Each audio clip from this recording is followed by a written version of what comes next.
tubalamusiza ku minnaabwe ekumidde kutugenda Still Hope abali mu ggwanga Uganda ate nammwe abali mu Talamanja. Katusabe Mukama tukwebaza olw'ekiro ky'olwaleero kubanga otukuumye nga tukyali balamu. Si lw'amaanyi si lwa buyinza wabula olw'omwoyo twandiza okubeerawooko era twenyeka mu ndagaano y'omusaayi gwo mu Kristo Yesu omwana wa Katonda omulamu tusabidde. Amiina. Kale ali ku Still Hope, ali ku Still Hope tu abalina ku mikutu emira tubaagala nnyo. Oba akatuuka ky'oba osooka okukola subscribing, likinga to sharing, comment section era open okubanga ate ereceiving ekibuuzo kyo kyonna ky'oba otaddeyo olunaku lwaleero. Kale olwaleero tugenda kuba nga twogera ku Nyege. Nyege Festival I think etandika nkya nga mwenda leero meka leero 8. Nyege etandika lunaku lwa nkya mu kibuga ky'Ejjinja ku Nile Parkers yagenda okuba nga ate ebeera mpaka ng'ennaku z'omwezi 12. Ffe tetusobola kulaba Nyege ate keep quiet, tetuze wano gikubira campaign wabula tuzze wano okubanga tugyogerako ekigendererwa kyayo. Wadde abagitegeka bo bagiwaana anti nnungi creating employment opportunities, source of entertainment n'ebintu ebirala, naye ate ffe abalabira ewala ate abalaba ekigendererwa kya Nyege ate n'agikulira ffe tulabira ddala nga kuno kulimba bulimbi bantu. Nyege alina kyategeeza ekirala kyetugenda okuba nga ate tutula olunaku lwaleero. Nyege tatandise lunaku lwaleero. Nyege azze abeerawo okuviira ddala omwaka gwa 2015 bazze bategeka Nyege. Ono omuvubuka bamuyita Derek Simanyi Debru yazze nga awuma omutwe mu kuba nga ategeka ekivulo kino. Tugenda kwebuuza ebibuuzo bingi bye tugenda okuba nga tugezaako okuba nga tuddamu olunaku olwaleero. Ng'ekibuuzo ekisooka tujja kwebuuza lwaki Nyege ategekebwa Jjinja yokka, lwaki banoonya awali amazzi. Kubanga tuba tunoonya ebifo ebirungi ebyokutegekeramu, Jjinja si yalina ebifo ebisengayo okubanga birungi abantu mwe bayinza okuba nga babateeka. Kampala alina ebifo eby'enjawulo ate n'ebibuga ebirala, naye waliwo ensonga lwaki ate Nyege ategekebwa mu kibuga eky'Ejjinja ku Nile. So ekyo kibuuzo number 1 kye tulina okuba nga ate twebuuza lwaki. Ekyo tugenda kiddamu. Nyege kitegeeza ki? Nyege kitegeeza ki? Ekyo nakyo tugenda kuba nga ate tukiddamu. Then ekibuuzo kyatuyinza kisindika eri gwe atulaba okusinziira ku Nyege gwe makulu ki g'omulabamu? Makulu ki g'omulabamu? Eno show eyinza obutakuyamba gwe atabitege atamanyi Katonda. Kubanga ono Nyege ye kamasu kati gwoba nga tonnabategera bye twogerako oyinza okuyomba n'olowooza nti we are attacking, atugezaako okuba nga ate tulumba abakulira ki abategesi abanyege. Naye Nyege in simple terms abamu bagamba kitegeeza kunyeenya. Kitegeeza kunyeenya, naye ekiri emabega wa Nyege si kunyeenya kwokka wabula last okwaka. Mwoyo gwakwaka gwe gutambulira emabega Nyege. Nyege si gwe gusoose okubanga bagezaako okubanga bamuwera.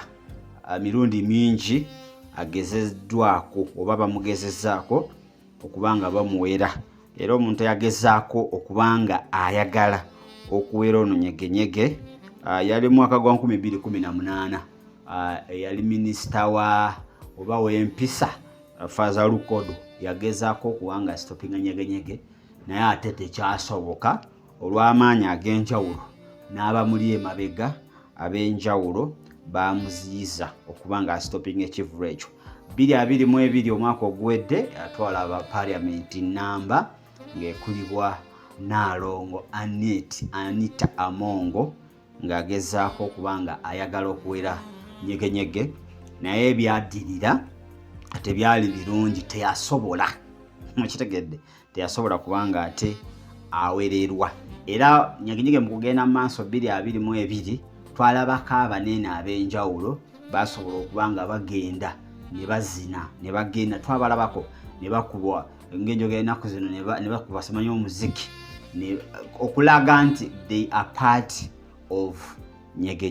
Byo byonna ebibuuzo tujja kuba ate tubyebuuza tuddemu ansa z'ebyo ebinaasoboka lwaki gavumenti tesobola kubanga ate ewera Nyege oyo agenda okuba nga atandika olunaku olw'enkya. Ekibuuzo ekisooka, Nyege lwaki bamutegekera Jinja? Lwaki ya location always okuva Nyege we yatandika ebeera Jinja? One, Jinja is surrounded by waters oba water ng'engeri gy'oyinza okuba ng'okyogeramu.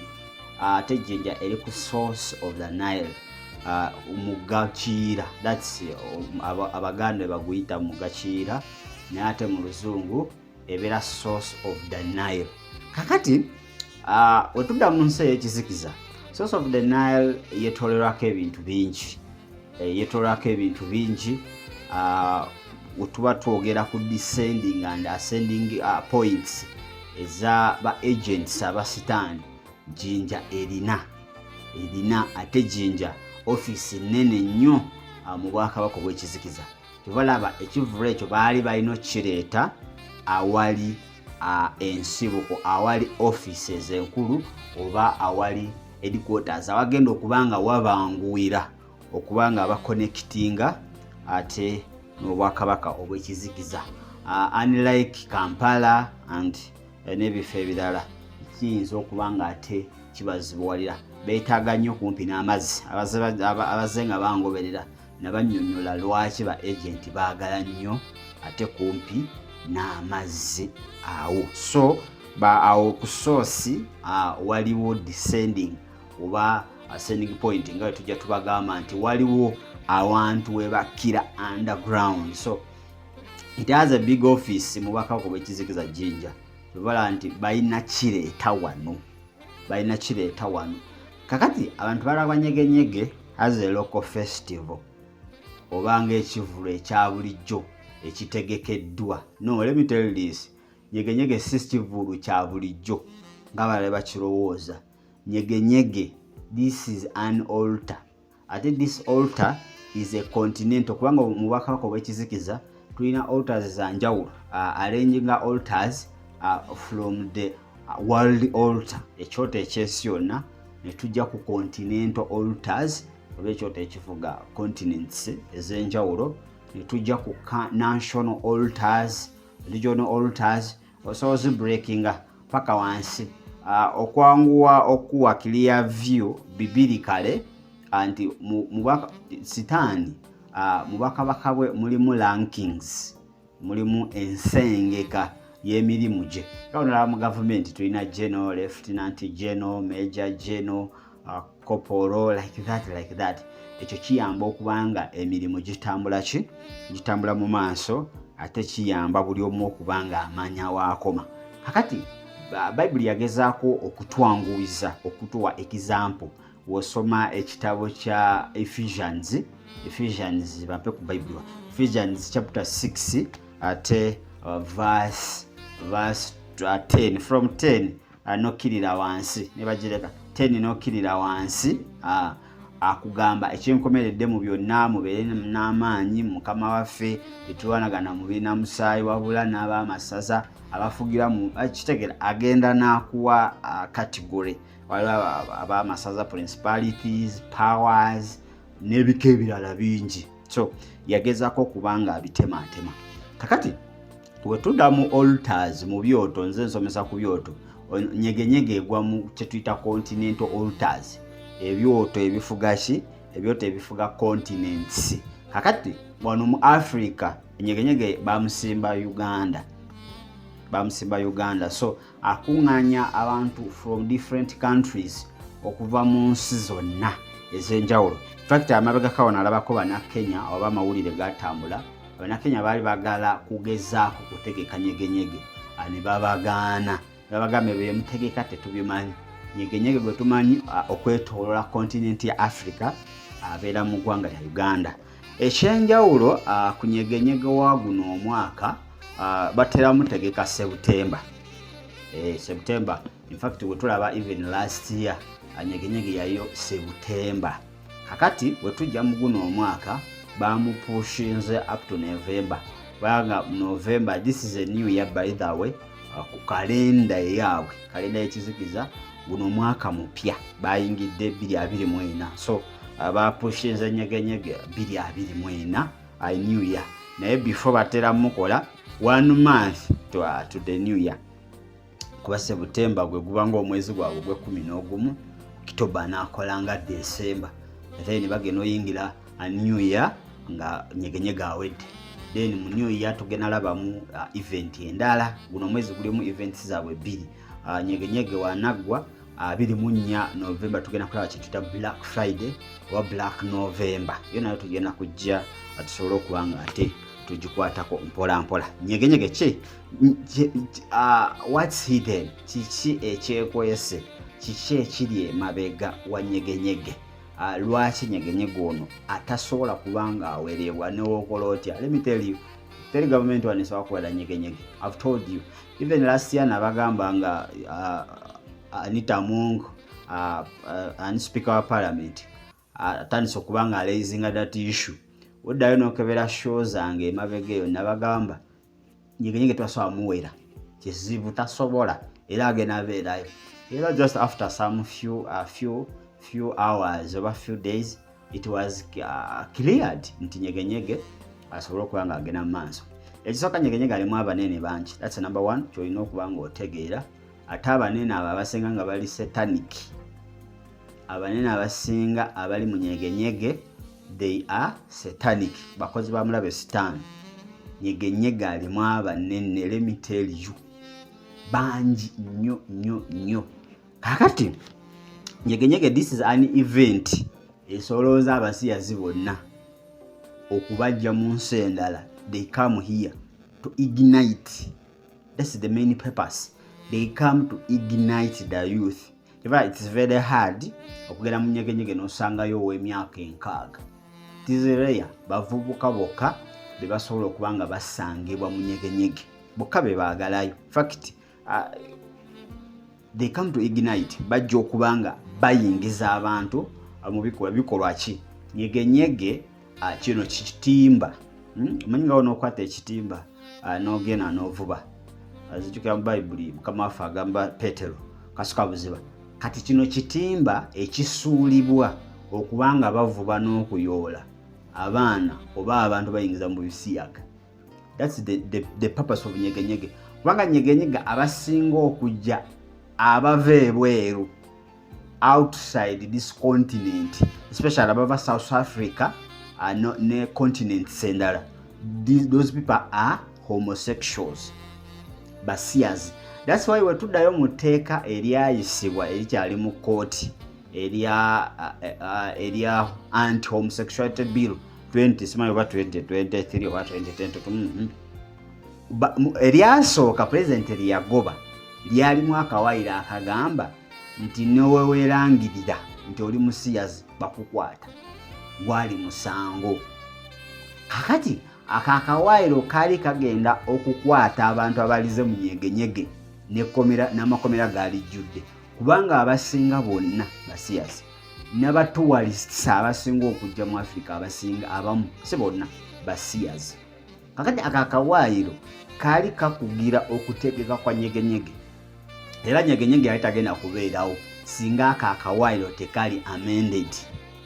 Era kyawaliriza etteeka eryo okubanga liddizibwayo mu parliament bajjemu akawaayiro nti omuntu weerangirira nti musiyazi naye nga tolina bujulizi tonnamukwatira mu kikolwa talina musango. That's the new bill we have eyali amended. Kubanga mu kusooka kasita gweerangirira nti oli musiyazi bakukwatirawo obuziza musango. President n'akigoba n'agamba no eryo etteeka ligende likyusibwe. Omuntu okwerangira nti musiyazi abataziza musango unless ng'omukwatidde muki mu bikolwa eby'obusiyazi.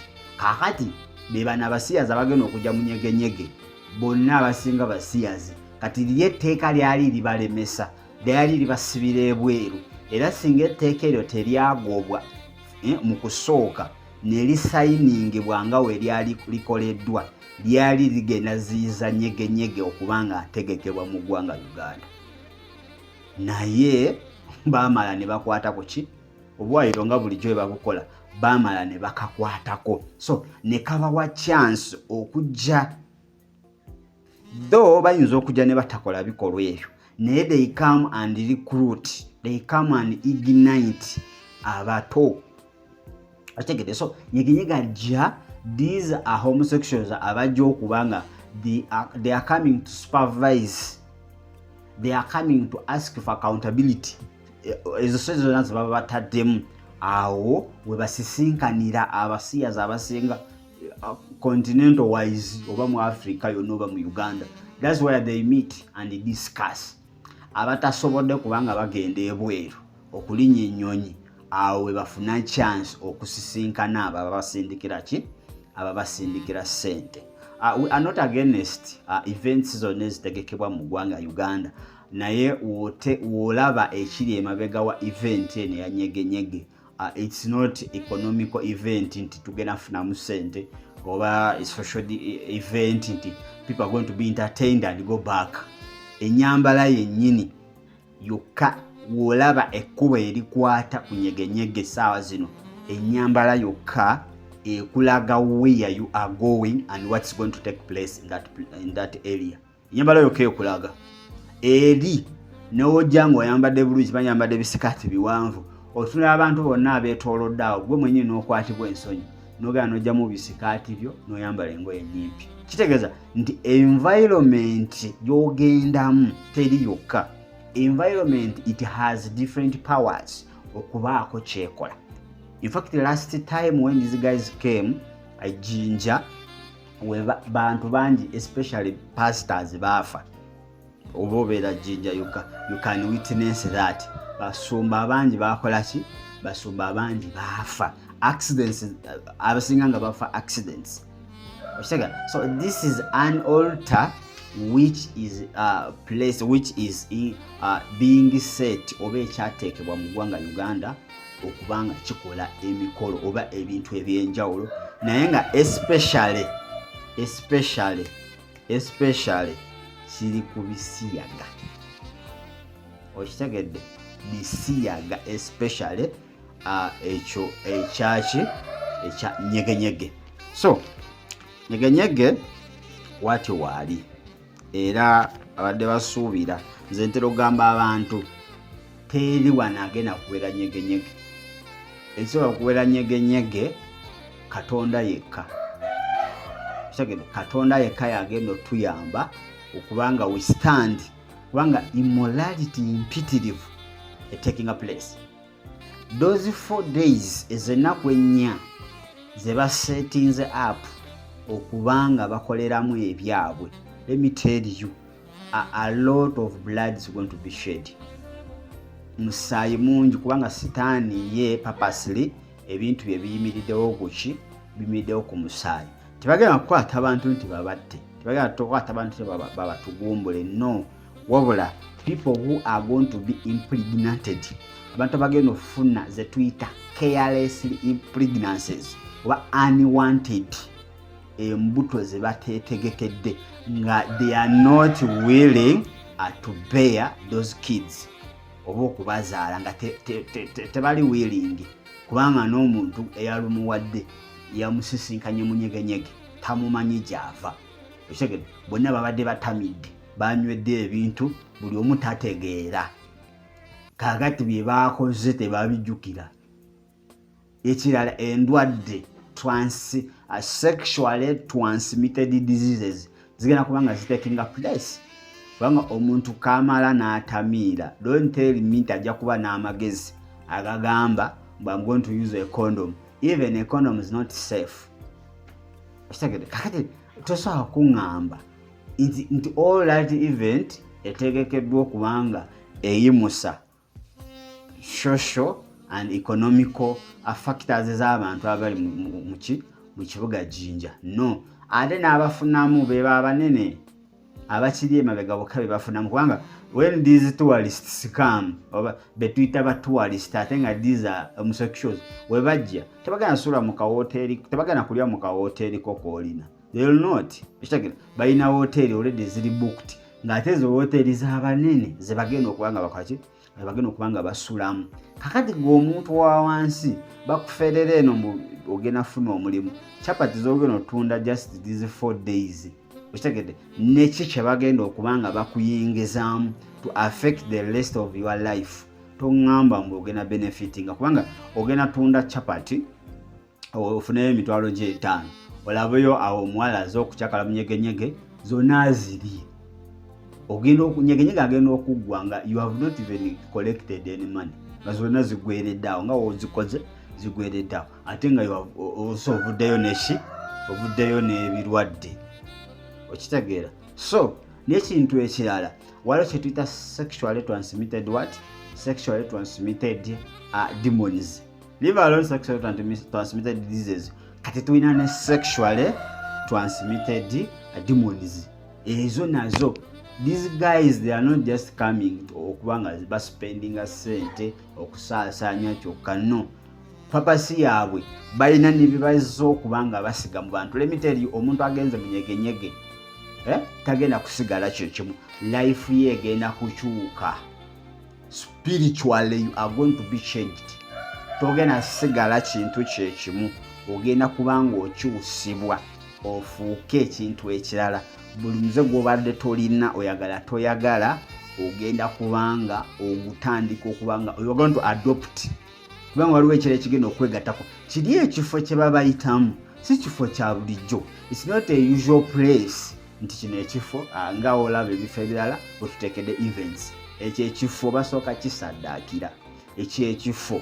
balina bawiiki baabwe ababeerawo nga bawongera ekyo ekifo so tolowooza mbu ogenda kujja oddeyo nga weewazze olina okubanga either ovuddewo ne sexually transmitted demons sexually transmitted diseases unwanted pregnancies n'ebintu ebirala okitegedde wonoovera mu nyege going back home things are going to change businesses zigenda kufa n'ebintu ebirala you ask those people who always go kati ino video ya mulokole ino video si yabansi kubanga ebensi that's their event they are allowed to go balina ogenda kubanga kyabwe akitegese ye taata waabwe okitegedde ffe tukugamba kino event eri demonic era omuntu ali emabega waayo ye sitaani yennyini tetulimba kuba tumanye ebigendererwa bye tumanye enkweze ajja n'ekintu ekiringa ekirungi akulaga akantu akalinga akanaavamu advantage but it is full of disadvantages okitegedde kakati nyege batulima nti it has advantages bagezaako okubanga bakitwagaliza tukibayinge naye kati ffe abamanyi ensibuko yaakyo abamanyi lwaki kitegekebwa okitegedde abamanyi abajja abava ebweru ffe betuyita mbu they are tourists naye nga tumanyi ekigendererwa kyabwe we can't support that omulokole toteekeddwa genda mu nyege toteekeddwa kwenyigira mu bikolwa oba mu any event etagulumiza Katonda ekitangaala n'ekizikiza they can't be mixed together kiri ki event kya kizikiza what happens there by the way batulaga bino bya misana naye ekiro kiba kizibu nnyo ate there are areas nga tubakirizayo na kamera obwo obuyumba obutono obwo those small houses obwo bwe bateekateekamu obwo abantu bwe bayingamu obwo obulinga bu ambuleera bwe bazimba obwo obutonotono obwo nonsense mwerere yakola ki nonsense mwerere yakolebwa so any event which does not glorify God toteekeddwa kubanga you take part of it nga gwe omulokole kakati it's now your turn okubanga oyimirira okusaba kubanga abaana baffe bangi bagenda owamba baana bangi bebagenda okubanga bakola ki nga bawamba okubanga okuyita mu kuyingira mu nyege many souls are going to be captivated. Ate nabana abatasobole kubanga bagendayo. These people, they have different platforms. Balina platforms ezenjawulo, Facebook, Instagram, TikTok, nekyekirala, YouTube n'emikutu emirala. So bagenda kubanga ba streaminga live. Kakati omwana ajja kubeera eri ku kasimu gwe tomanyi ng'oli eno oli ku bibyo, kumba ali live wa ku Nile, ali mu Nyege. Kati byonna byagenda okulaba okuyita mu shares oba okuyita mu videos ezo zagenda okubanga alaba tezigenda kubanga zimwongerako, wabula waliwo kye bagenda okubanga batandika okubanga bateeka mu mutwe gwe. Era after these 4 days, let me tell you, waliwo abagenda okubanga bakyusibwa. People who have been abstaining, waliwo emize gye bagenda okubanga bazuukusa mu bo, waliwo bye bagenda otandika okubanga bakola bye batabadde nga bakola. Ate this time they have targetinze senior force bajja kuba bamaze ebibuuzo. In fact abamu bangala, they will be at home. In fact babaze this is a holiday almost. This is almost an holiday. So bonna babalina, they have all of them. Babalina bonna in all angles. Babala. In fact it's rare Nyege okubeerayo during school times. Era nawali mu September bakola during the holidays of second term. Kubaba babala mulembe muto. Let me tell you, Nyege is not after you. Omukulu gwe mama gwe tata gwali eyo. Nyege is not after you. Nyege is after your children. Waliwo kye baagala okubanga basiga mu mwana gwe tebalina kye bakwagaza. Goyinza okuba oli muzibu, oyinza okubanga wabigaana, you can't. Naye kati waliwo ono omutono, obwongo buli open, ayingiza buli ekijja. Okitegedde? Ayingiza buli ekijja, ayina essimu, mulina abaana. Ebitali starting tomorrow abaana bagenda kubeera nga ba streaming live Nyege. Naye byonna bye balaga, whatever they are going to live stream, waliwo kyebizimba omwana oyo negatively, tewali kugambye agenda kukyuka. Awo abane bonoonekera we basegulira ebisiyaga we let me tell you, musimanye tereka ebisiyaga lyayita awo ebisiyaga awo bagenda kuinitiatinga ba new members we bagenda okubanga baba introducinga baleete sente. Bwe bajja baba baze kuleeta sente baziyuwe muno batuko okuddayo nga sente ku ground kweziri osokola ab'ekisiyaga wekiddamu okutambula first term y'omwaka ogujja ng'abaana babawadde sente oba owaanawo na simanyi. So this event teteekeddwa in fact nakubeera mu society kuba it has more harm than good. Okuleka da few beneficials abatono abafunamu abatono ate nga bakirimu munda era bakozi ba sitaani. Kati gwe tolina wokifuniramu, tolina. Let me tell you, okugenda mbu otunda by'otunda for 4 days naye nga kye bakutaddemu kigenda okukonya obulamu bwo, kigenda okukutawaanya for the rest of the years you have. Ani abaafunyemu? Manyi tulabira kumpi ebintu tubirabira kumpi, tulaba buno obuntu obupapajo buno batulimbalima nabo n'obuntu obw'okungulu, naye nga ekintu baba bakisabise nga munda mulimu agenda zaabwe endala nnyo. Kati ffe tulaba bino, kati gwolaba njagala ntunda amazzi, njagala ntunda chipusi, manya njokye enkoko, manya nkole ki, naye nga kyogenda okujjayo mu nnaku ezo nnya kyogenda okujjayo kubanga these eyes are going to be open and your eyes are going to be exposed. Amaaso gagenda kulaba byanjawulo bingi bipya eri teri nyambala. Era eri ogenda muyambadde biwanvu ogwo guba gwa nnagomola gw'oswala n'ovayo. In fact olaba nga you don't fit. Okitegeera? So bino bye batulaga wano ku kamera nga bazina wano just they are showing us 10% of what happens in Nyege. Batulagako busamambiro naye waliyo ebibeera emabega washi, emabega wa kateni. kakati omuvubuka wagenda mu nyegenyege nawaaba nga tagenda kwenda paka. Let me tell you, according to the environment ebeera surrounding him, embeera eba emwetoolodde, ennyambala gye baba bambadde, ebikolwa ebiba bikolebwayo bigenda muwaliriza aveeyo ng'alina gwe yeebaseeko, either nga bamwebaseeko oba ng'alina gwakoze ki gwe yeebaseeko. That is nyegenyege. Nyegenyege gwe tumulaba nti bano basemanyi ba Deriki, semanyi Debulu, bano abategesi. These are, they are also workers. Ekiri emabega wa nyegenyege kye kino kye tulaba, it's like oba nga gawe babagamba mark of the beast. Ensolo eba nsolo naye nga yeekwese mu bantu. Kati bano babayitiramu buyitizi okubaako kye batumbula wano mu Uganda. Kati ekikyoto kyakumibwa, kati ate tosobola kizikiza na gavumenti, ate nga gavumenti ezisinga ziri wansi wanki wa New World Order Program, ate nga bebanyini kintu ekyo tosobola.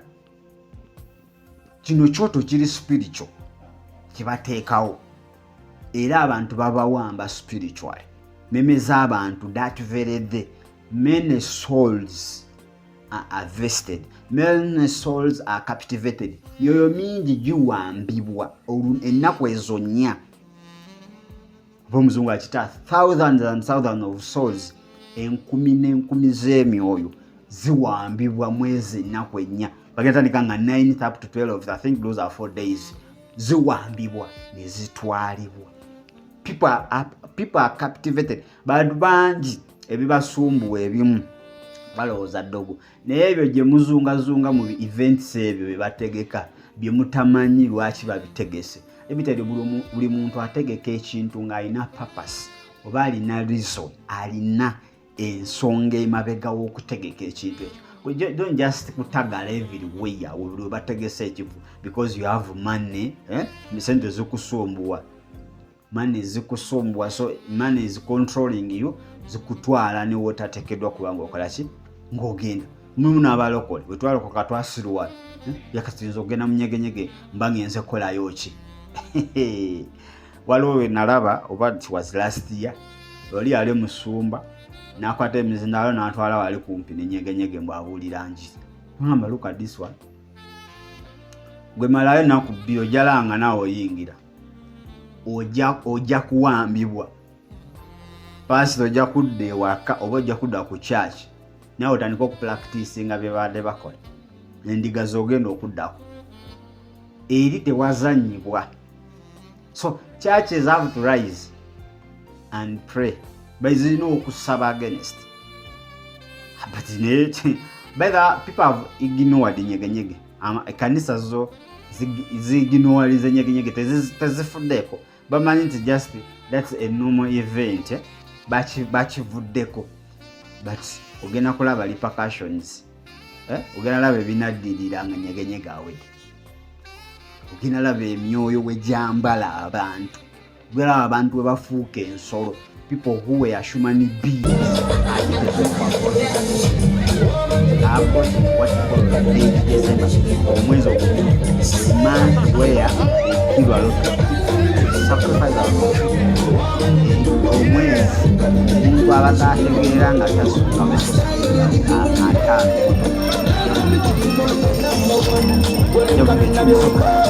emyezi gino okutandika those are the 3 years ate muno balinamu events kale nyegenyege ajja kuba yakamala kuwa Black Friday. Discussion about Black Friday tujagezaako kubanga tumumenyaamenya okubanga people bachamufu, abantu bachamuse bagenda kufuna ebintu ku discount. Bagenda kugenda ekintu eky'emitwalo 10 bamuwe ku mitwalo 3, mitwalo 4, mitwalo 5. It's a good discount. Have you may think lwaki bakikola only on that day. Lwaki ennaku endala tibabeera with such big discount. So tukyalinayo ennaku okutuuka ku Black Friday. So we are still making our notes tujja kujja okubanga ati tukutegeeza kiki ekibeera emabega naye tutandise ku Nyege. In fact those are 4 days bagenda okubeerayo naffe tugenda kubeera wano 4 days every day atujja kubanga tujja okubaako update oba okubaako okumanyisibwa ate kwetukuwa about Nyege kyekiri emabega waakyo lwaki gavumenti tesobola ate terisobola kubanga emuwera terisobola. Let me tell you, no one can asobola cancelling Nyege events. A human being, unless God intervenes, Katonda nga abiyingiddemu. Kuba this is a spiritual warfare. This is not an ordinary warfare. This is spiritual warfare. Fetulabanga bya bulijjo. Manyi Sitaani ebyamasanyu mwayitira bya music. Nyege it's bagamba local musicians biki okuva Kenya wa baze to entertain you. Katonda gwe tukugambako Sitaani ebya music muzibu nnyo omwayitiddemu okubanga akola ki akwata abantu. So bayimba ennyimba era ezigenda okusinga okubanga ziyimbwa ku Nyege. Nyimba ziwaana Sitaani fakati abantu abagenda tebamanyi. So bagenda ziyimbanga ennyimba ezimu bule baziyimba zibaako bye zizuukusa amaanyi ag'enjawulo. Kati wobanga oli attracted oli connected kweze ennyimba buli we baziyimba you open your soul, you open your mind, you open your heart. Zibaako amaanyi ag'enjawulo geziyingira nago mu bulamu bwo. So ennyimba ezisinga zibagenda oyimba okuzitendezani Sitaani. Decoration yekka omu akolebwa agulumiza Bwakabaka bwaki bwa Sitaani. Ennyambala egulumiza Sitaani. Ebikolwa bye bagenda okukolerako bigulumiza ki Sitaani. Buli activity egenda okukolebwa okwo sirabawo activity eweesa Katonda kitiibwa ku Nyege. Teriyo. Whatever they are going to perform egenda kubanga ekomekereza egulumiza Sitaani. By the way, tulina mu Israel waliyo ziti bagita one match okuno okumashinga kw'abasiyazi batera okumashinga mu Israel bamashinga ne mawanga amalala. Kakati mu Africa kizibu okubanga bamashinga kuba amawanga ga Africa agamu gakyali so resistant eri obusiyazi okuba agamu gakkiriza nga South Africa n'amawanga amalala naye agamu gakyagaanyi wadde agamu indirectly gawanika dda ate nga gajja wanika. Kitegere bali asajja be balina buli kimu sente ensi zaffe zeekozesa oba amawanga amalala sente ze bakozesa tuzeewola mu basiyazi. Kakati tetusobola kustopinga eventi zaabwe kizibu era ogezaako gabagamba kakati tetugenda bawa kino. So baatufuulira ddala bwana buto. So bo balenga da structures ze bagenda tukwatirangako batukozese buli byonna byebakola ki buli byonna bye baagala. Kiva ngugambye nti tewali asobola kuba nga awera ki omwana wa muntu awera ekyo okujja ku Katonda yekka yasobola okubaako kyakola ekyenjawulo event eyo nesitopingibwa n'abagiteekamu sente obalaba. Last year twalina MTN, twalina Uganda Walagi, balina slogans zesaagala okuyingiramu. So some companies are connected. Bebamu bebo. So afe tujja ne tukulabula. You have to be sober minded nga Apostle Peter wagamba, be sober minded, be watchful. Watch out your children now. Baana holiday tuuse. So bali basigamu ebintu by'otasobole akubanga ate olwanagana nabo. Myaka mitono omwana yanema omwana takyasoboka. Omwana afuuse eki? Afuuse ensonga. So kyekitundu kyaffe ekisoose tugenda kubanga tujja kudda olunaku lw'enkya oba olunaku olulala tusobole okubanga ate twongera mu maaso okulambulula Nyege ono engeri gye bamuteeseteeseemu n'ekiri kigenderwa ki na biki ebiri emabega wa event eno ya Nyege. Ku 0752 34 ye namba yaffe 0760 0883 eri awo ku screen. Osobola okuba ng'oyisaako ekibuuzo kyo, osobola okuba ng'oyisaako comment yo yonna ate nsobola okuba nga ate tweyongera mugaye JAMIL nze abaddewo okuba nga nkutwalira ddala mu programu eno ate naalo ng'abaddewo ku kamera okuba nga akutuusaako ekifaananyi ekyo. So abali ku TikTok tubaagala nnyo, tubadde nammwe olunaku olwaleero.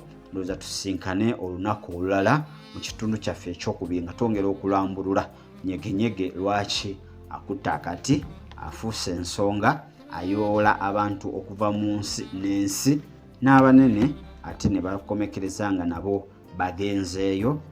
Lwaki tasobola kubanga asitopingibwa? Katusabe Mukama tukwebaza olwa buli ssekinoomu era abaana baffe tubawonga mu musaayi gwo.